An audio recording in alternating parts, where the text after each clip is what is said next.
Buenos días a todos. Antes que nada, muchas gracias por estar presentes en el evento. Bueno, antes de comenzar, quería dar algunas pautas. Van a poder hacer todas las preguntas que quieran. Por favor, los invito a hacerlo.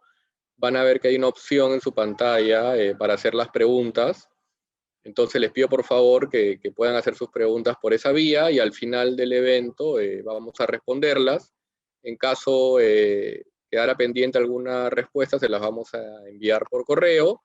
Y si les quedó alguna pregunta pendiente, la pueden realizar también posteriormente al correo eventos@prcp.com.pe, ¿no? Y esta presentación y el video de la presentación que les voy a hacer y el video del evento también lo vamos a enviar por correo o lo van a poder encontrar en nuestro blog.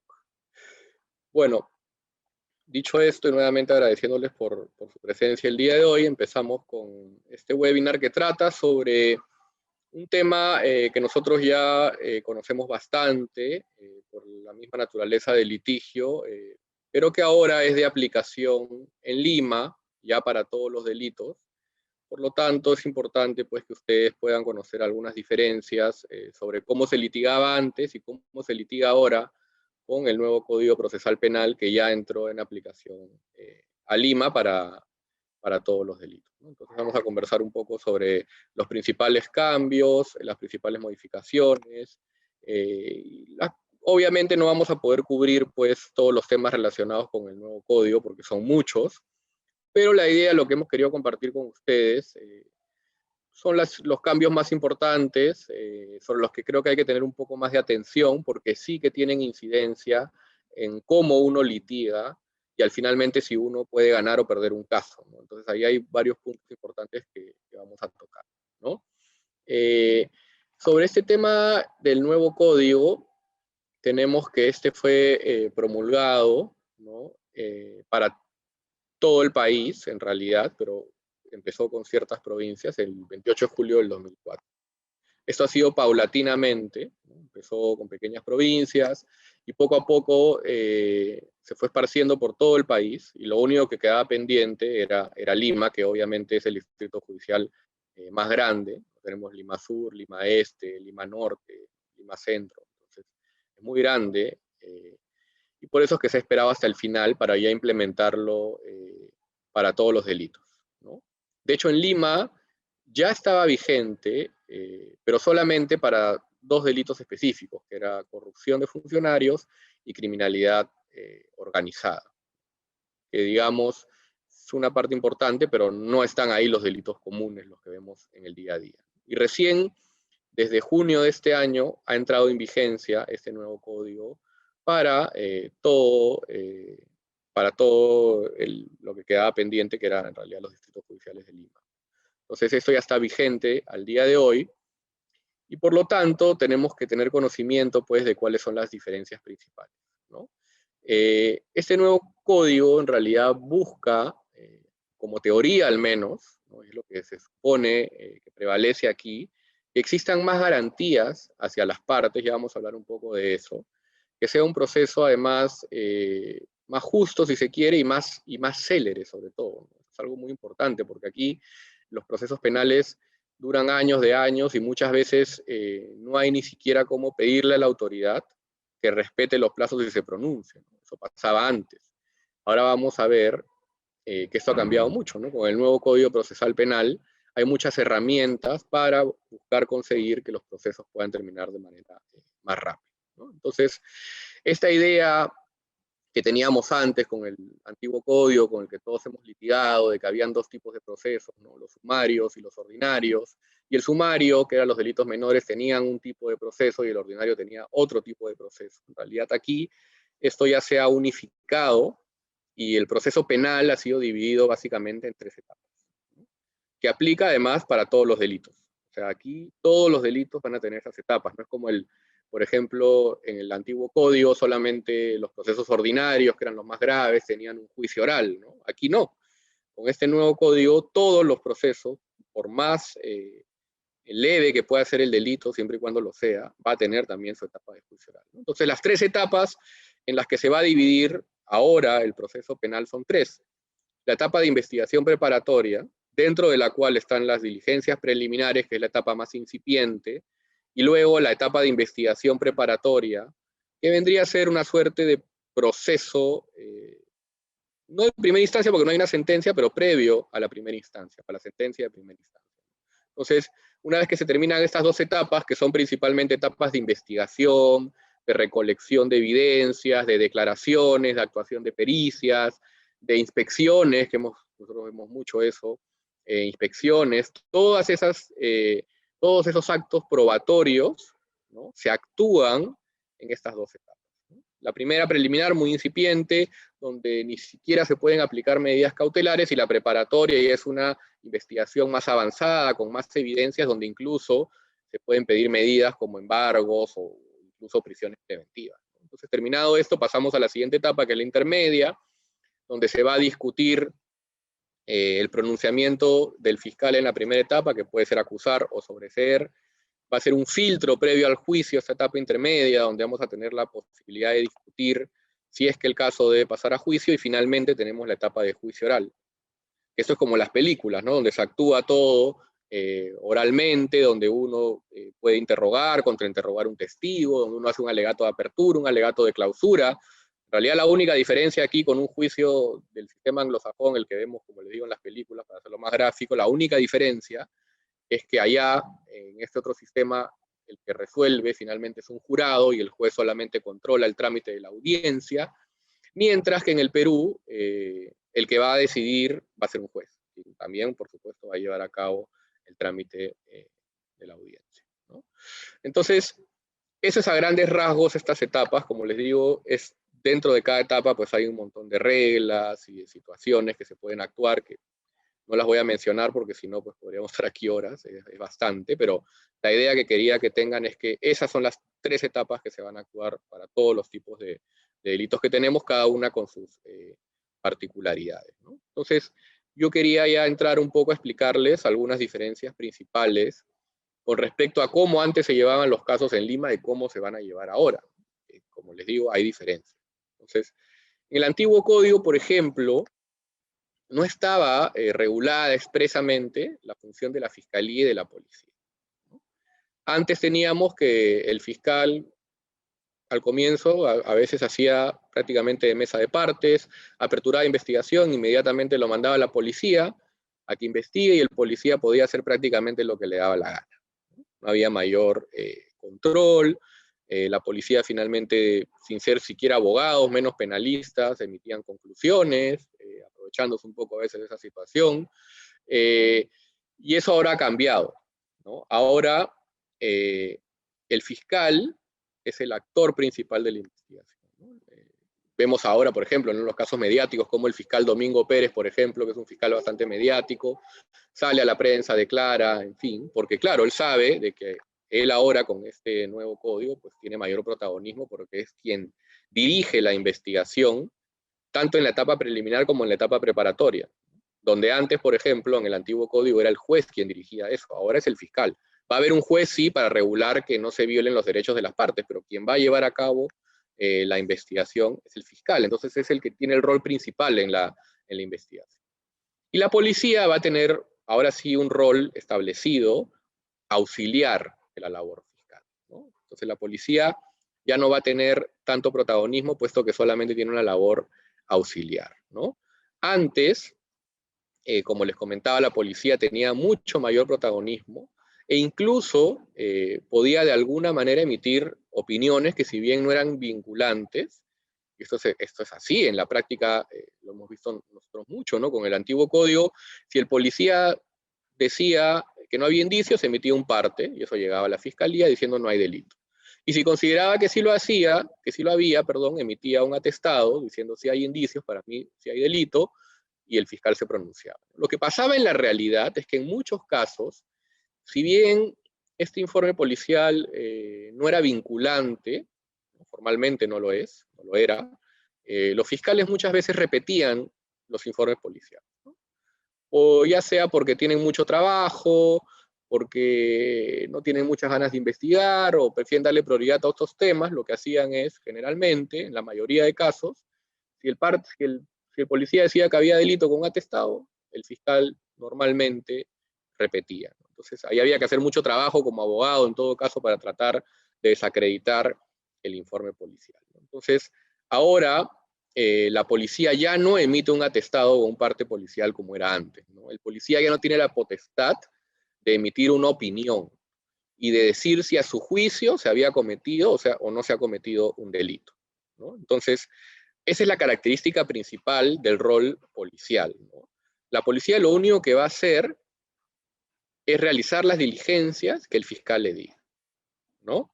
El fiscal va a abrir investigación y le va a decir al policía, ok, tienes que tomar estas declaraciones, hacer esta diligencia de inspección, ir a recolectar pruebas, evidencias, y la policía tiene que cumplir. Y al final lo único que hace con el informe es decirle, señor fiscal, aquí está, he actuado esto, esto, esto. Muchas veces los policías intentan de alguna manera meter algún tipo de comentario, pero eso no es aceptado y ahora hay mecanismos, además, para poder cuestionarlo. Entonces, aquí uno como abogado, entonces, tiene que hacer que la autoridad respete y solamente se limite a hacer su trabajo. En este caso es llevar a cabo las diligencias y reportar. Lo cual tiene mucho sentido, ¿no? Porque en realidad, pues un policía no tiene una solvencia jurídica suficiente como para emitir una opinión sobre si un hecho constituye o no constituye un delito. Como repito, muchos de ellos ni siquiera son abogados. Entonces, lo lógico es que el policía realmente solamente se dedique a hacer actos de investigación en auxilio o en apoyo de lo que diga y de lo que solicite el fiscal. Entonces, esto funciona así ahora en la investigación, ¿no? Como les comentaba también, tenemos esta primera etapa de investigaciones preliminares, que son las investigaciones incipientes, y si el fiscal considera de que hay méritos para pasar a la siguiente etapa, o si se le vence el plazo, porque eso es otro tema, ¿no? Ahora los plazos sí se tienen que respetar. Si se le vence el plazo al fiscal, normalmente lo que va a hacer es pasar a la siguiente etapa, que es formalizar la investigación preparatoria. Una vez que ya estamos en esta etapa de investigación preparatoria, que sigue siendo una etapa de investigación, pero más formal, ahí ya entra a participar un juez penal. Pero no es un juez que va a emitir una sentencia o que va a emitir un pronunciamiento de fondo. Ni siquiera es un juez que va a dirigir la investigación. Es un juez, como bien dice su nombre, de garantías, ¿no?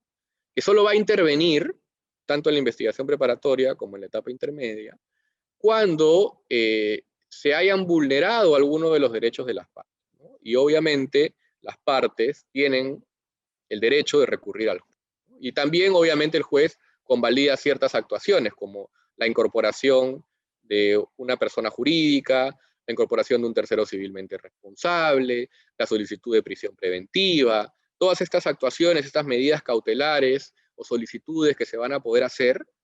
No es que el fiscal, de manera declarativa, de motus propio, va a poder hacer lo que quiera, que se vaya preso cualquier persona o embargar los bienes. Todo eso tiene que ser convalidado ante un juez en una audiencia, ¿no? Todo esto es oral, entonces todo eso se va a decidir en audiencias y muchas veces en la misma audiencia, ¿no? Entonces, este juez va a ser un juez de garantías, ¿no?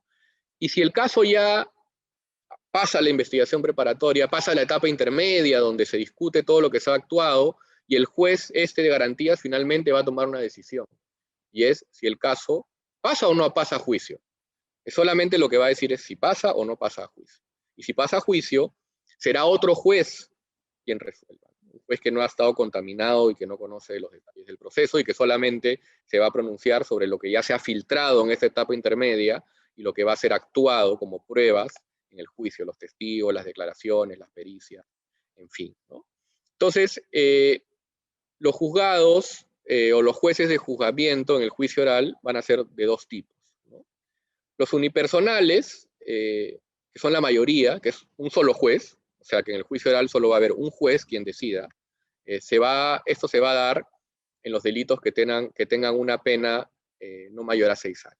Entonces, en todos los delitos que no sean mayores de 6 años, con su pena, va a haber un solo juez quien va a resolver y quien va a llevar a cabo el juicio oral. Cuando sean delitos más graves, por la gravedad, por la complejidad de estos delitos, pues ahora en esos casos van a haber juzgados colegiados, ¿no? que son 3 jueces quienes van a llevar a cabo el juicio oral y quienes van a finalmente resolver, ¿no? Entonces, esa también es una diferencia, ¿no? Ahora, uno como abogado tiene que saber que existe un juez de garantías en la investigación preparatoria y saber cuáles son los derechos que tiene uno y qué puede reclamar uno ante el juez para evitar justamente lo que muchas veces pasa, que la fiscalía se toma mayores atribuciones de la que tiene y a veces actúa de manera abusiva contra las partes. Entonces ahora no es que el fiscal pueda hacer lo que quiera, sino que existe este juez de garantías al que uno puede recurrir para evitar justamente que existan este tipo de arbitrariedades, ¿no? Entonces, algo distinto también con el antiguo código es que, como les comentaba, este juez de garantías no va a ser finalmente quien resuelva, sino va a ser otro juez distinto, que es el juez de juzgamiento, ¿no? Entonces, este juez de garantías al que podemos recurrir durante toda la investigación preparatoria, que vendría a ser el proceso previo al juicio, que es la etapa, como les digo, es una etapa, bueno, todas son importantes, ¿no? Pero es una etapa muy importante porque aquí es donde uno va a recolectar sus pruebas, donde uno va a actuar, las diligencias, las inspecciones, las declaraciones, las pericias, ¿no? Entonces, en esta etapa va a estar este juez, ¿no? Y este juez de garantías va a conocer varios recursos que se pueden plantear, ¿no? Por ejemplo, la tutela de derechos, ¿no? Si una de las partes considera de que se le ha violado algún derecho durante el proceso, por ejemplo, que no le han imputado los cargos, ¿no? Que no hay una imputación clara de los cargos, de qué es lo que de lo que uno supuestamente es responsable. Que muchas veces los fiscales hacen eso, ¿no? Que simplemente te incluyen en una investigación y ni siquiera te dicen de qué supuestamente es responsable. Bueno, uno puede acudir al juez, pedirle una audiencia para que le pida al fiscal que le explique a mi cliente qué es lo que se le imputa para que pueda defenderse y no se violen sus derechos, ¿no? Ese es un tipo de audiencias que podemos tener ahora con este nuevo código. Otra es la de prisión preventiva. Bueno, ya lo hemos visto porque esto es mediático, ¿no? En los casos de Lavajato lo hemos visto pues en la televisión, ¿no? Que el fiscal pide la prisión preventiva y este mismo juez de garantías quien va a resolver si otorga. El control de plazos es muy importante, ¿no? Yo acabo de tener una audiencia, un caso de colusión importante, donde el fiscal ya se le había pasado el plazo, ¿no? Los plazos están establecidos en el nuevo código. Entonces, el fiscal no puede ir más allá del plazo. En este caso que yo tenía, ya se había acabado el plazo y el fiscal no había todavía cerrado la investigación, pese a que está obligado a hacerlo cuando vence el plazo por el código, y había pendiente una pericia de realizar por parte de la fiscalía, la cual no se ha hecho porque la fiscalía pues no ha actuado de manera diligente. Yo, por ejemplo, mi cliente, nosotros, la defensa, hicimos nuestras 2 pericias preparadas dentro del plazo. El fiscal no lo hizo. Esa ineficiencia del fiscal, que en este caso ha tenido como 2 años para hacerlo, antes se la trasladaban al imputado y uno tenía que esperar pues hasta que el fiscal termine, ¿no? Y podíamos estar por los siglos de los siglos.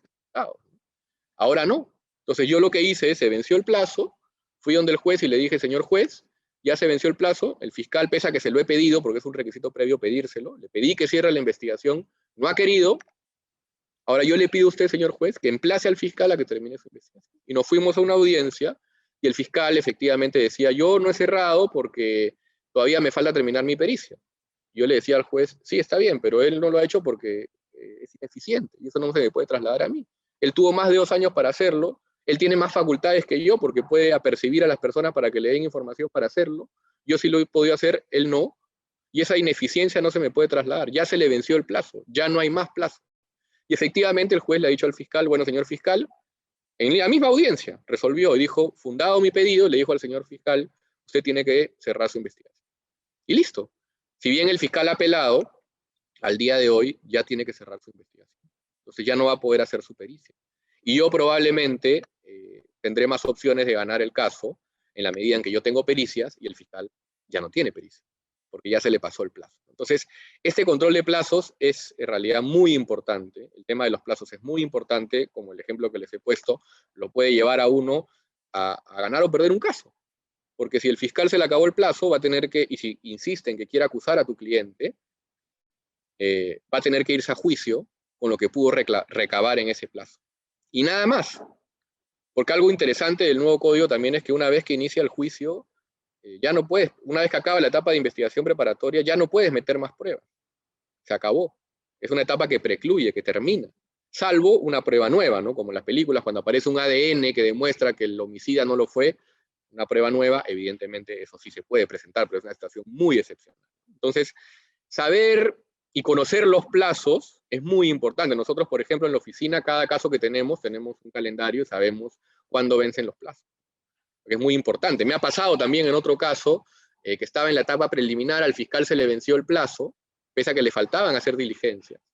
Y lo que hizo fue formalizar investigación preparatoria, o sea, pasar a la siguiente etapa de la investigación, sin que haya un cargo específico contra el imputado, pero solamente porque se le venció el plazo. Y al vencérsele el plazo tenía dos opciones: o lo archivaba, que no lo iba a hacer porque recién estaba empezando a investigar, o formalizaba la investigación, o sea, pasaba a la segunda etapa de investigación, para lo cual basta con que tener indicios razonables, es muy fácil, y te pasan a la siguiente etapa y probablemente ahí lo archivas. A mí me ha pasado eso en varios casos que me han formalizado, me han pasado a la segunda etapa de investigación, sin que hayan pruebas, pero por vencimiento del plazo, y luego he conseguido que se archive. Entonces, el tema de los plazos es muy relevante, como les digo, y es importante manejarlo bien con el nuevo código.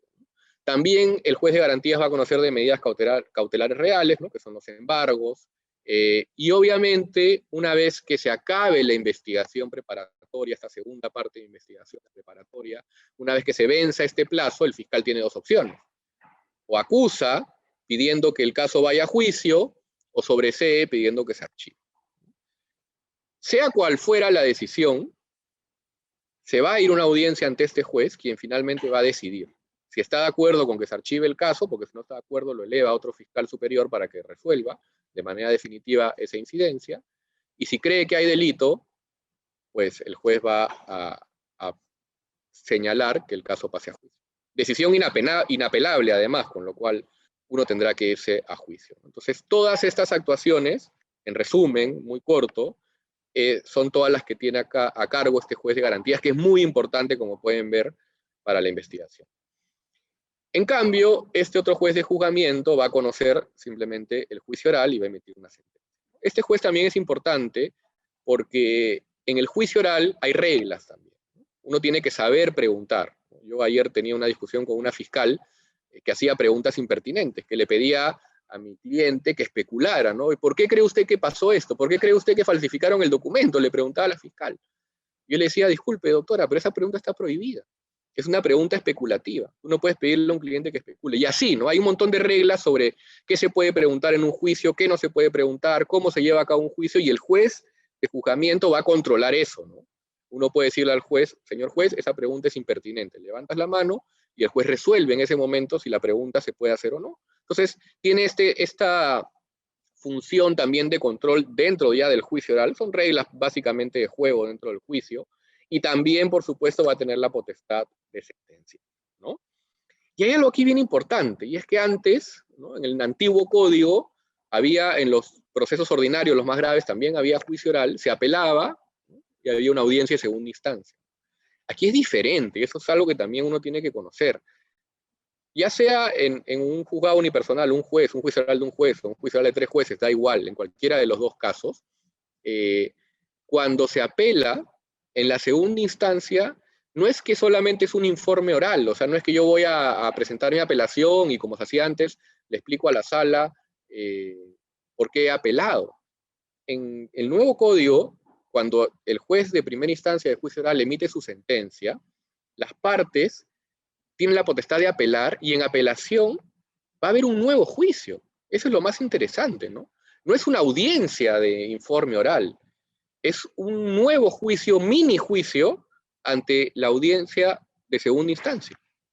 Entonces, en este mini juicio, uno va a poder pedirle a la sala que se vuelvan a leer pruebas que se leyeron en el primer juicio, que se vuelvan de repente a citar a uno que otro testigo que es relevante, que ya se citó en el primer juicio. Entonces, se permite, claro, no obviamente, no se permite actuar todo igual que en el primer juicio, pero las salas sí permiten que se lleven a cabo ciertas actuaciones. Entonces uno, en audiencia de segunda instancia, va a tener la oportunidad de interrogar testigos, de leer documentos.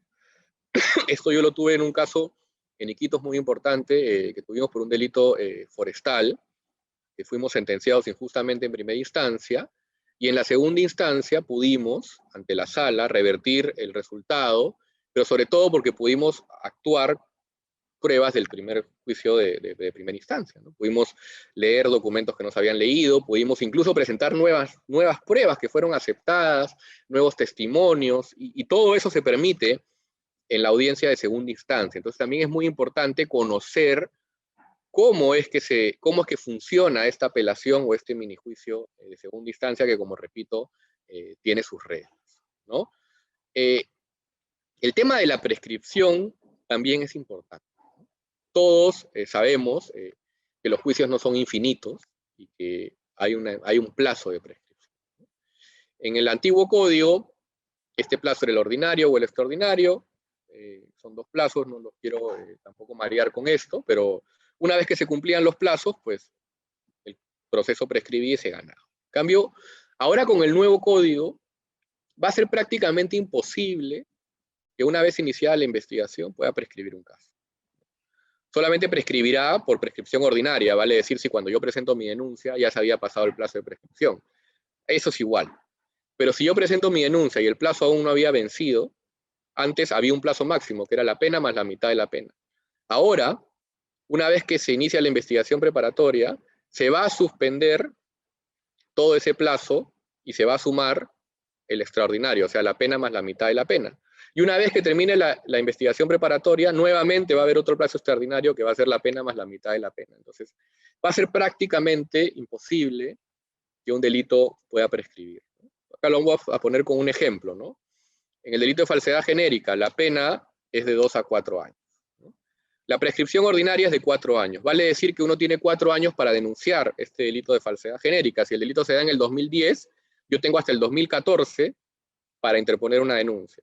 Si pasan 4 años y un día, que es el máximo de la pena, ya yo presento una denuncia, ya no se va a admitir porque ya prescribió tu plazo para interponerla, que es el plazo de prescripción ordinaria.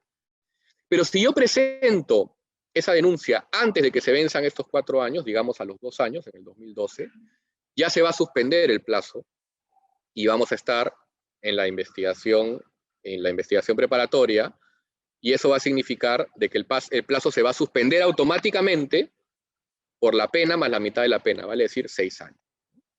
Una vez que acaba este plazo de 6 años, nuevamente va a haber otro plazo que es de la pena más la mitad de la pena, o sea, otros 6 años más, ¿no? Que se contarán los 2 años previos a que se inicie la investigación. Si el hecho sucedió en el 2010 y se denuncia en el 2012, esos 2 añitos se van a contar al final y le vas a sumar los otros 4 que van a faltar. O sea, al final van a ser 12 años para que prescriba la pena, ¿no? Entonces, obviamente, un proceso no va a durar 12 años. Esto que estamos hablando de un delito, digamos, menor, ¿no? Entonces, las posibilidades de prescripción una vez que ya se inició la investigación preparatoria, o sea, el extraordinario, es prácticamente imposible con el nuevo código. Eso también, obviamente, es un cambio muy, muy relevante y muy distinto a lo que teníamos antes, ¿no?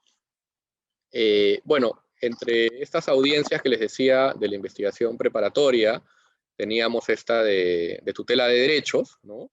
Que es cuando uno considera pues, que se le ha violado algún tipo de derechos y puede acudir al juez, ¿no? Por ejemplo, que se le ha tomado su declaración sin presencia del abogado, que no conozca los cargos, como les decía, y en fin, cualquier afectación de derechos, ¿no?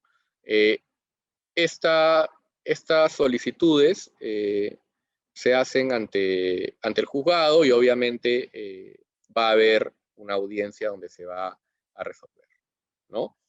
El tema de las pericias también es diferente con respecto a cómo se actuaba antes en el antiguo código y cómo se actuaba ahora. Antes, el perito oficial simplemente hacía su pericia y el perito de parte, el que contratábamos nosotros como abogados, también hacía su pericia y al final se discutían ambas pericias y, bueno, cada uno defendía su pericia.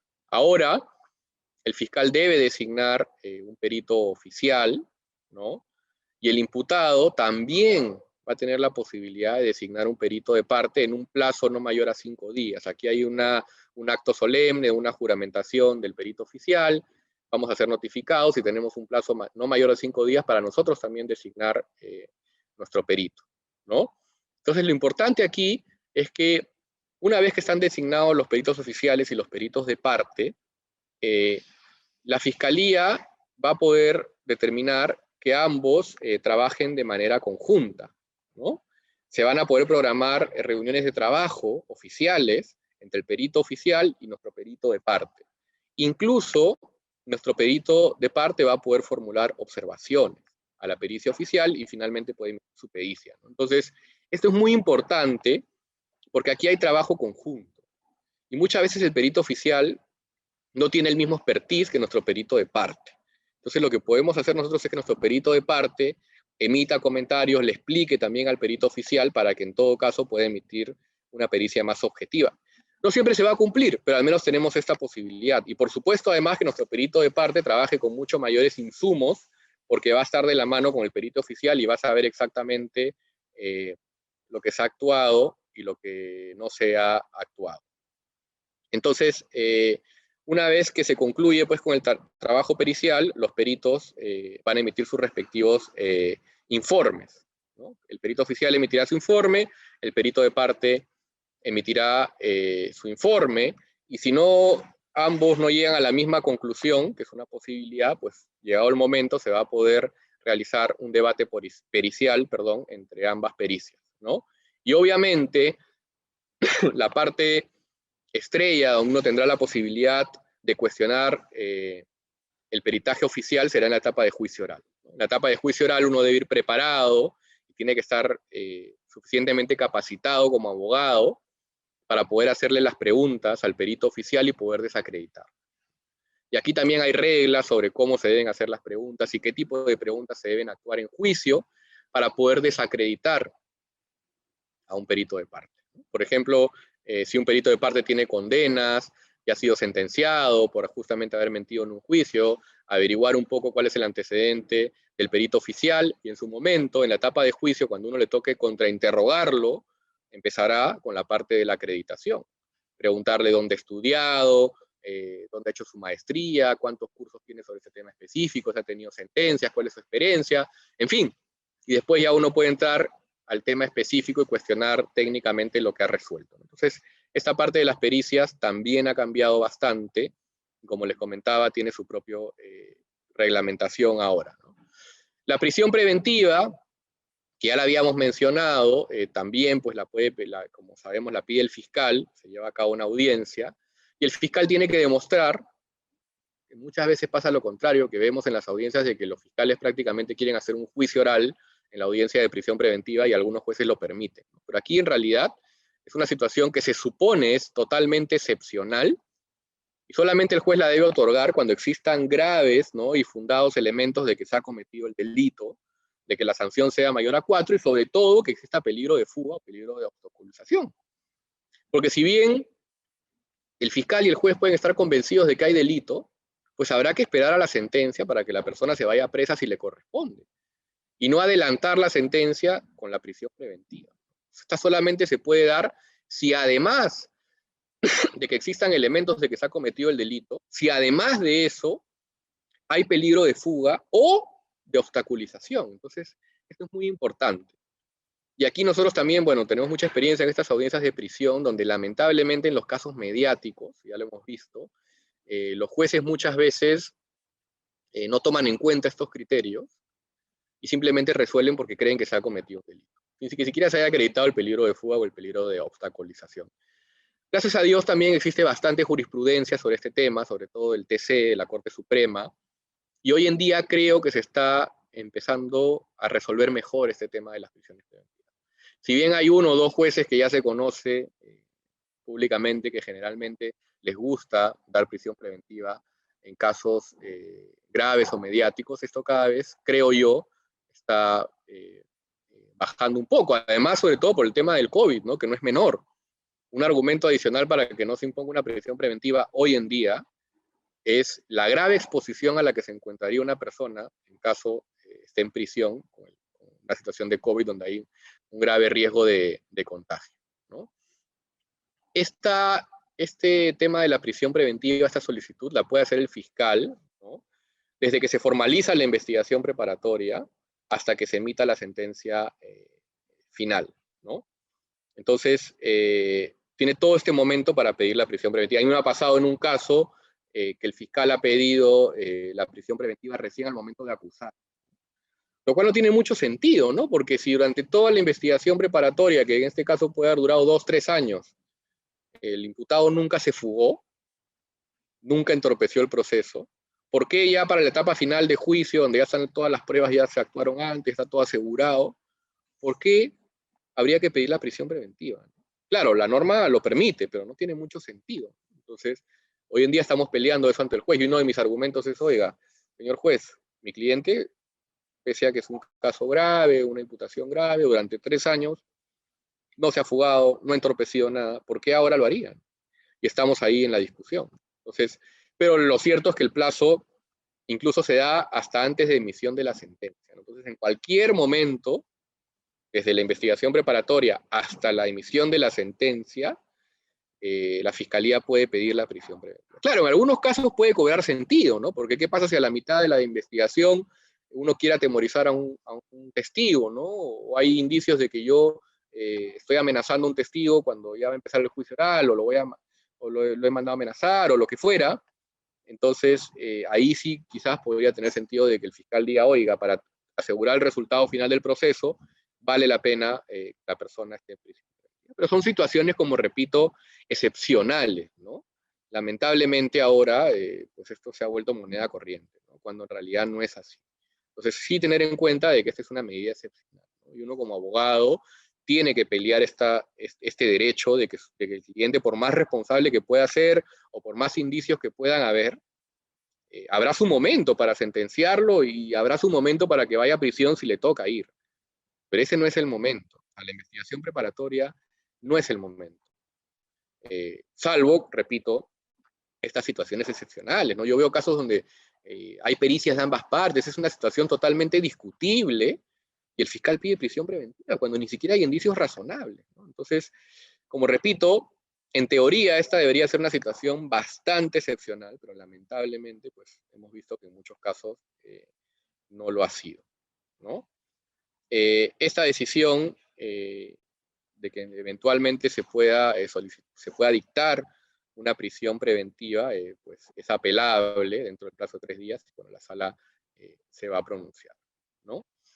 En cuanto a los plazos de esta prisión preventiva, ¿no? En los procesos comunes, en los que no son graves, el plazo es de 9 meses y se puede prorrogar por 9 meses más, ¿no? La prisión preventiva tampoco es que es infinita, ¿no? Tiene un plazo. En los procesos complejos, el primer plazo se puede dar hasta 18 meses y se puede pedir una prolongación de 18 meses más, ¿no? Y en los procesos de organización criminal, los más graves, ¿no? Como por ejemplo el que hemos visto de Keiko Fujimori, de Fuerza Popular, ¿no? Que es uno conocido, públicamente conocido, este de aquí es un proceso por organización criminal, y aquí, por ejemplo, el plazo es de 36 meses y se puede prorrogar incluso por 12 meses más. Si pasa todo ese tiempo y no hay una sentencia, pues la persona tendrá que, evidentemente, salir en libertad, ¿no? Eso es así. Entonces, estas son algunas ideas principales que quería compartir con ustedes para que puedan entender esta nueva forma de litigar que vamos a tener ahora en Lima, donde hay que tener en cuenta estos temas, ¿no? Yo les digo, el primer tema principal, el más importante de todos, es que tenemos que conocer los plazos, ¿no? Saber cuáles son los plazos con los que vamos a trabajar en la investigación. Ya sea para nosotros pedir que se cierre la investigación cuando va a vencer el plazo, o si vemos que ya va a vencer el plazo, pedirle al fiscal que lo archive para que no pase a la siguiente etapa. Es muy importante y es una diferencia sustancial con el antiguo código, el tema de los plazos. Entonces, es un tema muy importante que se debe manejar, ¿no? Otro tema muy importante, por supuesto, es conocer el Código Procesal Penal, porque aquí es una presentación rápida de 1 hora, pero en realidad es un código que tiene más de 500 artículos, 400 artículos, que hay que conocer, no todo de memoria, pero hay que conocer las etapas, hay que conocer los recursos que se pueden presentar, ¿no? Porque una vez ya en la etapa de investigación preparatoria, donde está este juez de garantías, esto que les explicaba, como ya hemos visto, hay un montón de recursos que se pueden presentar, pero hay que conocerlos, ¿no? Hay que saber que uno puede presentar una tutela de derechos cuando, por ejemplo, no se me precisan los cargos, ¿no? Cuando, por ejemplo, un gerente general ha sido incluido solamente por ser gerente general. Ni siquiera se dice qué es lo que habría hecho o dejado de hacer. Me voy a una tutela de derechos y pido de que se explique qué es lo que se ha hecho o no. Y si no hay nada, pues después pedir que se archive el caso, ¿no? Una excepción de improcedencia de acción, bueno, esto era parecido a la excepción de naturaleza de acción, también se puede plantear, ¿no? Saber que todo esto se puede plantear dentro de un plazo, porque vencido el plazo de la investigación preparatoria, ya no se puede hacer más. Y aquí es bien importante, porque muchas veces los fiscales abusan. Y si los abogados no sabemos nuestros derechos, los fiscales nos van a atropellar. Yo tengo un caso de un cliente hace poco donde el fiscal, y eso lo permite el nuevo código, había hecho una acusación directa.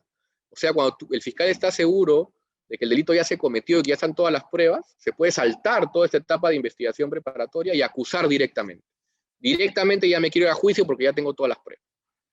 Pero eso es peligroso, porque si el fiscal hace eso, ya no va a poder después decir, ah, me olvidé de hacer tal cosa, me olvidé de tal prueba, me olvidé de hacer tal audiencia, porque ya va a haber acusado, ya se le venció el plazo.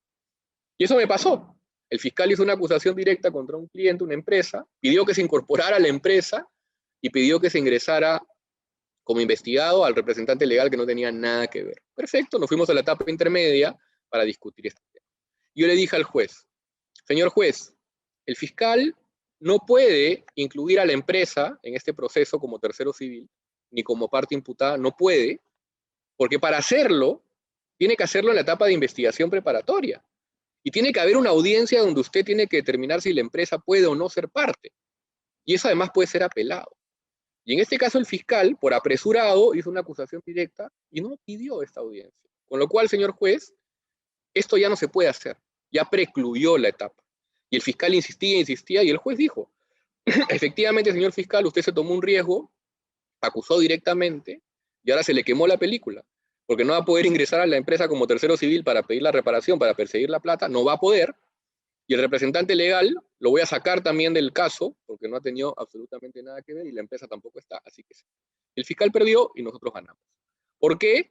Porque supimos reclamar y pelear que ya se había vencido el plazo y que no podía pasar por encima del código del fiscal. Otro caso también que tenemos en Iquitos muy importante, donde el fiscal acusa por el delito de usurpación y en la acusación pide que se incluya a la empresa como tercero civilmente responsable. Incluso pide que se le incluya para que se le apliquen medidas accesorias, o sea, que se le dé una multa o lo que fuera en un eventual proceso. Entonces, cuando yo voy a la audiencia de etapa intermedia, que es donde justamente se controla la acusación y se ven los defectos de la acusación, y es la etapa para cuestionar lo que el fiscal dice en su acusación, yo le digo al juez, señor juez, aquí, incluso el fiscal, después de haber acusado, había pedido, después de la investigación preparatoria, había acusado a un miembro de la empresa que nunca había sido incorporado al proceso y que nunca tuvo la potestad de defenderse. Y eso no se puede hacer tampoco. Entonces yo en la audiencia fui y le dije, mire señor juez, acá el fiscal ha pedido en la acusación que la empresa, ¿no?, de mi defendido sea tercero civilmente responsable y eventualmente en una sentencia pague la reparación civil. Que además se le ponga una multa. Y además ahora ha incluido a uno de los gerentes de la empresa en la acusación cuando ni siquiera ha sido parte del proceso. Y el fiscal decía, no, pero la empresa tiene que ver porque han sido sus trabajadores y el gerente sí, pues alguien lo nombró. Perfecto. Yo le dije, señor juez, veamos cuándo fue que el fiscal le pidió a usted en la investigación preparatoria una audiencia para incluir a la persona jurídica, ¿no? Porque tiene que haber una audiencia, no hubo. Dígame, señor fiscal, ¿cuál es la disposición donde usted incluyó a este gerente como parte imputada en la investigación preparatoria? No había. Entonces, el fiscal, de manera indebida, irregular, quería incluir a la empresa y a un gerente como partes acusadas para ir a un eventual juicio cuando no correspondía, cuando ya se le había pasado el plazo para hacerlo. Entonces, obviamente, nosotros que conocemos el código, que tenemos experiencia con esto, pudimos ir ante el juez, tener esta discusión y finalmente ganar, ¿no? Entonces, es muy importante, como les decía, tener el manejo del conocimiento de las reglas de este nuevo código, para evitar justamente estos atropellos. Por eso es que se dice que este código es garantista. Y yo creo que sí es así. Si bien todavía hay injusticias, si bien nuestra justicia no es perfecta, porque al final quien resuelve es un ser humano, que muchas veces está sesgado o no está bien preparado, hoy en día nosotros, como abogados defensores, tenemos más recursos. Nunca va a ser una pelea justa, porque siempre el fiscal tiene más poder que el abogado defensor, tiene más recursos, tiene más herramientas. Pero hoy en día, con este nuevo código, la pelea se equipara un poco más. Porque, repito, nosotros tenemos más herramientas para poder defendernos y tenemos a este juez de garantías que va a estar para resolver este tipo de cosas. Que a veces no son los mejores, a veces no son los mejores, es cierto, pero uno tiene muchos recursos para poder ahora evitar que hayan atropellos en los procesos penales. Nosotros incluso tuvimos un caso donde se tuvo que actuar una cámara Gesell, ¿no? Con menores de edad, que es una diligencia única y repetible. Como salió desfavorable para la otra parte, pidieron una nueva diligencia 8 meses después, con unos menores de edad claramente manipulados y que lo que iban a decir iba a ser cualquier cosa. Sin embargo, un mal fiscal y un mal juez insistieron, se llevó a cabo esta diligencia con niños manipulados que salió totalmente distinta a la primera diligencia, obviamente, y nosotros lo cuestionamos, lo tachamos y nos tuvimos que ir hasta la Corte Suprema, donde finalmente la Corte resolvió de que efectivamente quedaba sin efecto, se anulaba totalmente esa diligencia porque había sido irregularmente actuada, porque era única e irrepetible y se hizo 2 veces.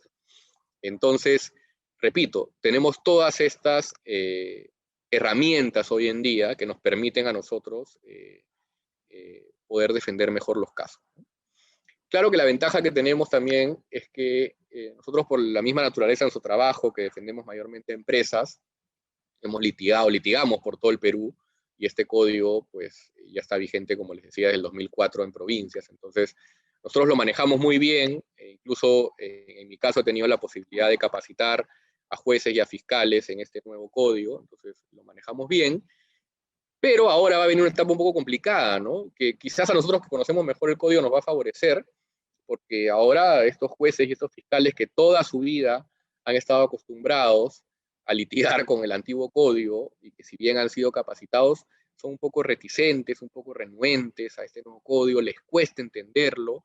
Entonces, ahí que va a ser una etapa un poco dura, sobre todo para las autoridades, de poder acostumbrarse al nuevo código, y quizás los que tenemos un poco más de experiencia podemos aprovechar para cualquier falencia o cualquier error de la fiscalía o del juez pueda ser aprovechado en el buen término desde el punto de vista legal para obtener buen resultado, ¿no? Entonces, con eso termino la exposición, ¿no? Solamente quería comentarles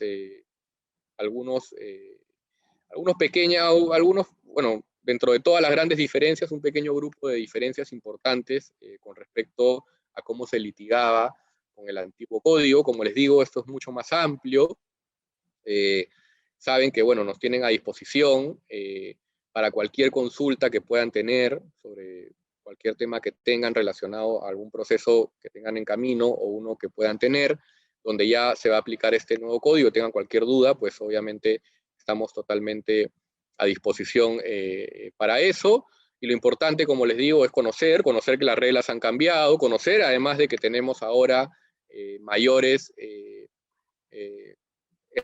herramientas para poder defendernos y para obtener una mejor defensa y saber aplicarlas. Entonces, bueno, con eso termino mi exposición y ahora voy a pasar a responder algunas de las preguntas que se han hecho, ¿no? Una pregunta es, bueno, ¿en quién se puede confiar más? ¿En un fiscal como los que tenemos o en una policía como la que tenemos? Uf, pregunta difícil, ¿no? Mira, en realidad yo me he topado de todo, ¿no? Con policías buenos y con policías malos. Igual, con fiscales buenos y con fiscales malos, ¿no? Yo en realidad no confío en ninguno y tampoco en los jueces. Creo que ahora se está trabajando en que estén un poco más preparados, pero yo creo que nunca hay que confiarse y que siempre hay que tomar en cuenta estas herramientas que tenemos, pensando, yo siempre trato de pensar de la peor manera, ¿no? Que el fiscal va a hacer algo que nos perjudica o la policía lo va a hacer. Entonces yo creo que ahí siempre hay que estar atentos y a la defensiva, pero en quién confiar más, difícil de serlo. Se se supone que los fiscales son más preparados que los policías, eso sí. Y muchos fiscales son bastante serios y muy preparados, ¿no? Entonces, en teoría uno debería confiar más en un fiscal. Pero digo en teoría porque hay fiscales que tampoco son muy buenos y que no trabajan de una muy buena manera, y hay policías que sí. Pero generalmente podríamos decir que los fiscales, ¿no? ¿El nuevo código protege más al imputado? Sí. Yo creo de que ahora hay mayor protección para el imputado, definitivamente, en el sentido, como repito, de que hay mayores garantías, ¿no? Hoy en día, el imputado, ya sea una persona natural o una persona jurídica, ¿no? Porque ya saben que ahora las personas jurídicas pueden tener responsabilidad penal en ciertos delitos, ¿no? Pero, o pueden ser incluidas, pero ambos pueden ser sujetos de una investigación penal. Entonces, ambos como imputados, definitivamente hoy tienen mayor protección, como les decía, hay más herramientas para que nosotros los abogados, defensores, podamos evitar que se cometan irregularidades, ¿no?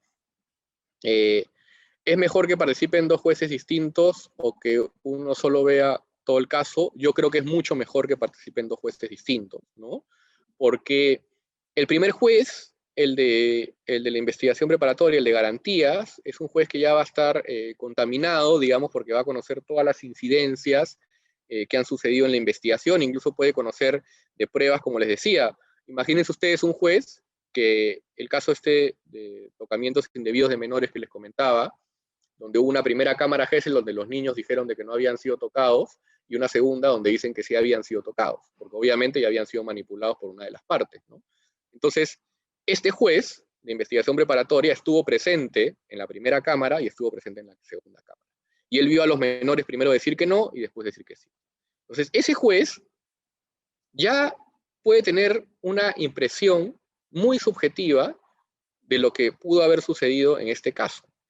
Y miren ustedes qué curioso, porque en este mismo proceso que les contaba, esta segunda cámara, esta segunda audiencia, que es un hecho real que sucedió y que está en la cabeza del juez, finalmente fue anulada por la Corte Suprema. Entonces, en realidad solamente va a valer la primera, que es la que favorecía, obviamente, a nuestra tesis. Entonces, ese juez, si ese mismo juez resolviera, ya está contaminado, porque ya estuvo presente en la otra audiencia y ya escuchó a esos niños decir ciertas cosas. Entonces, de alguna forma ya no va a ser imparcial o totalmente imparcial. En cambio, el juez que eventualmente vea el juicio oral solamente va a conocer las pruebas que han pasado el filtro de la etapa intermedia luego de la investigación preparatoria. Solamente las pruebas que ya son legales y que ya han sido admitidas, tramitadas y aceptadas. En el caso que les pongo, que todavía no llega a juicio, el día en que yo llegue a juicio, tendré un nuevo juez que nunca ha escuchado estas dos diligencias y que solamente va a escuchar ahora o va a resolver en base a lo que se hizo en esta primera, que es la única que vale. Entonces ya no va a estar contaminado y va a ser mucho más objetivo, ¿no? Entonces es un caso claro que acredita cómo es importante de que el juez de juzgamiento sea distinto. Porque el juez de juzgamiento solamente se va a centrar en resolver de acuerdo a las pruebas que valen y que han sido actuadas en juicio y que él ha escuchado. Por eso que el juicio es oral, él va a escuchar, él va a ver, él va a leer, pero sobre todo va a escuchar, ¿no? Entonces, sí es muy importante esto, ¿no? Es muy importante. ¿Qué pericia tiene más valor, la oficial o la pericia de parte? Muy buena pregunta. Yo siempre lo digo, ¿no? Lamentablemente, mucho más peso va a tener siempre la pericia oficial. Eso es así, ¿no? A veces a los clientes les cuesta entender, pero lamentablemente es así, ¿no? Lamentablemente, las autoridades o sea, sustentan sus decisiones en las pericias oficiales. Por ejemplo, ahora tenemos un caso de colusión donde justamente se acaban de hacer unas pericias, ¿no? Entonces, yo tengo mi pericia de parte, que está súper bien hecha, especificada, con los mejores técnicos que pueda haber sobre el tema de contrataciones públicas, por ejemplo, y un perito financiero de primer nivel que ha hecho realmente un análisis, todo bien. Y la fiscalía tiene su pericia oficial, ¿no? Hecha por un economista probablemente, que no sabe mucho, que no conoce mucho del tema, que no tiene mayor sustento argumentativo, técnico, y sin embargo, como es oficial, y como dice al final que han habido irregularidades, por decirlo algo en la conclusión, porque al final el fiscal y el juez lo que ven en la conclusión, por más que yo presente mi pericia de parte, bien fundamentada, bien hecha, con un mejor experto, con una mejor capacitación, el fiscal va a hacer caso a su pericia oficial. Entonces, claro, en la etapa de juicio oral, ya tendremos la posibilidad de nosotros, como abogados defensores, cuestionar esa pericia oficial, destruirla, como les decía, desacreditar al perito, desacreditar sus antecedentes, después desacreditar el fondo, y es una etapa lamentablemente tendrá que ser en una etapa de juicio, ¿no? Donde el juez, ahí sí esperemos, y esperamos que en muchos casos sea así, porque no siempre lo es, sea más objetivo y pueda escuchar también al perito de parte y darse cuenta de que, oye, si bien el otro es oficial, sabe mucho menos que el de parte y tiene mucho menos argumentos que el de parte. Pero lamentablemente esa discusión se va a tener que dar en el juicio oral y no antes, ¿no? ¿Por qué les digo? Porque, por ejemplo, en los casos de colusión, que nosotros vemos mucho de estos casos, el fiscal siempre va a pedir una pericia. Entonces, si la pericia financiera en la mayoría de veces dice que ha habido de alguna forma un perjuicio para el Estado, el fiscal de todas maneras va a acusar, de todas maneras. Así tú presentes una pericia de parte excelente, súper bien hecha por el mejor experto, si la pericia oficial dice que ha habido fraude para el Estado, perjuicio económico, el fiscal va a acusar. Y no le va a importar mucho lo que diga tu pericia de parte. Y recién será, repito, en la etapa de juicio, donde uno tendrá la posibilidad de destruir, de cuestionar esta pericia oficial y de repente que el juez lo escuche y haga caso más a la pericia de parte. Pero lamentablemente, como repito, lamentablemente, la oficial suele tener más valor.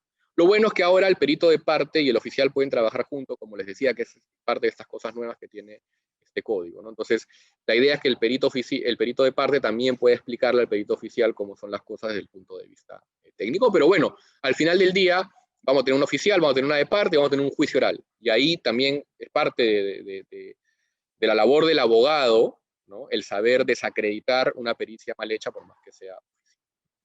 ¿Qué tan efectiva es la tutela de derechos? Súper efectiva. Nosotros hemos tenido muchos casos donde hemos ganado tutelas de derecho para que se nos diga cuál es la imputación, para que se corrija cualquier tipo de acto que afectan los derechos. Así que no, sí es efectiva y los jueces, cuando realmente hay un acto injusto, pues suelen declarar fundadas o si no la sala, porque acuérdense que esto puede apelar a una segunda instancia, ¿no?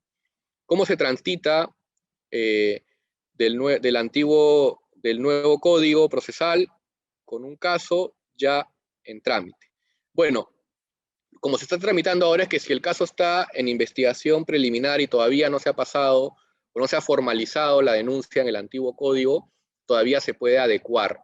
Pero si ya se formalizó, ya no se va a poder adecuar y el caso va a tener que terminar con el antiguo código, porque con el código actual, no, ya no es el nuevo, perdón, con el código antiguo, que teníamos hasta antes de junio, cuando el fiscal formalizaba, había una audiencia previa al inicio del proceso, que es la audiencia de presentación de cargos.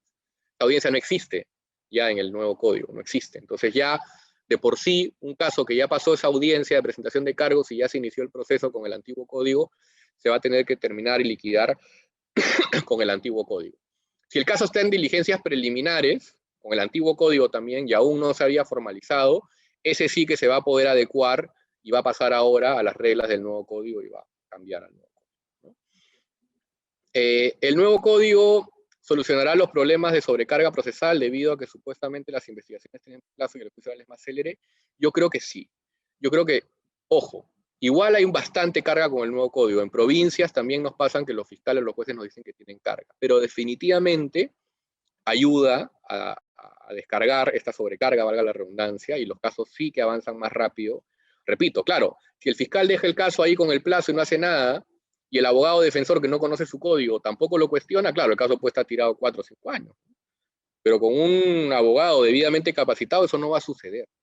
Entonces, si el abogado conoce su caso, seguramente estos casos van a terminar más rápido y va a bajar esa sobrecarga. Pero yo creo que sí, definitivamente, no sé si el nuevo código lo va a solucionar, o sea, no sé si va a solucionar el problema de la sobrecarga, un problema más complejo porque también pasa por tener más autoridades, más fiscales, más jueces, más ayudantes, auxiliares, pero creo que sí va a ayudar bastante.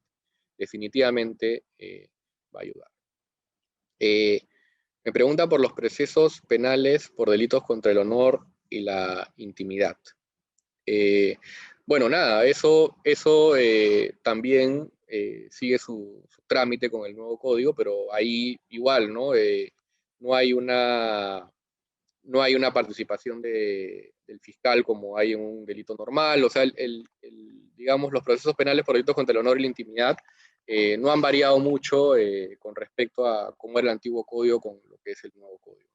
Ahí siguen siendo delitos de acción privada, ¿no? Que son imputados por las partes, siguen siendo delitos donde, digamos, se pueden llegar a transacciones y se pueden archivar los casos. En realidad los trámites en los procesos contra el honor y la intimidad son similares, ¿no? Lo de intimidad, que son delitos contra la intimidad, no es igual que los delitos contra el honor, porque eso sí tienen un proceso distinto, ¿no? Pero el trámite es muy similar. Bueno, con esto hemos terminado. He terminado con todas las preguntas. Por favor, nuevamente les comento que si quedó alguna duda, alguna pregunta, pueden escribir a eventos@prcp.com.pe o me pueden contactar directamente a mí, a mi correo, juh@prcp.com.pe.